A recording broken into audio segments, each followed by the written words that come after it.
Nah, di sini ada perkembangan ekonomi mikro dan makro.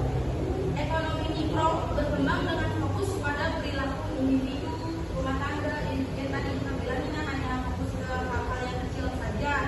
Nah, kalau dia perkembangannya dilihat dari semakin banyak yang usaha kecil. Jadi di sini siapa yang jualan? Ada orang tua yang jualan? Dia jualan apa tuh? Warung. Nah, itu termasuk orang tuanya siapa namanya? Ada, itu termasuk UMKM kecil, jadi dari sektor mikro gitu. Nah, di sisi lain ekonomi makro berkembang pada skala lebih luas dengan melihat kondisi perekonomian suatu negara secara menyeluruh. Jadi kita bisa lihat yang pengangguran banyak banget kan, pengangguran banyak banget. Jadi apa ya?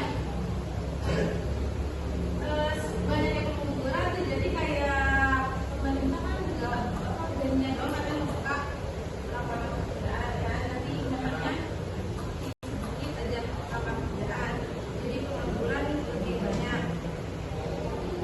Nah, ekonomi makro berkembang pada skala lebih luas dengan melihat kondisi perekonomian satu negara secara menyeluruh, termasuk kebijakan pemerintah dalam menjaga stabilitas inflasi, pengangguran, dan pertumbuhan ekonomi. Lalu di sini ada isu pertumbuhan ekonomi nasional. Nah, pertumbuhan ekonomi nasional jadi isu penting karena mencerminkan sejauh mana perekonomian suatu negara berkembang dari waktu ke waktu. Kita ambil contoh dari zaman COVID-19 tahun 2019 kan, itu pasti keuangan kalian juga buat orang tua kalian pasti sangat-sangat terbatas kan. Yang tadinya kerja terus tiba-tiba di PHK dari kantornya, itu juga maksudnya. Tapi kita lihat dengan sekarang 2025 ada teman-teman kan yang tadinya ada pekerjaan, terus dengan dia melamar kerja atau jadi Gojek kan juga banyak kan yang pengangguran jadi Gojek tuh.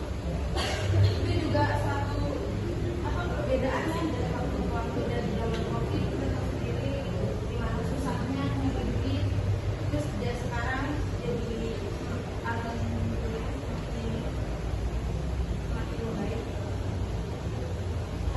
Nah, jadi kesimpulannya, jika pertumbuhan ekonomi meningkat, maka pendapatan masyarakat ikut naik, daya beli membaik, dan kesempatan kerja bertambah.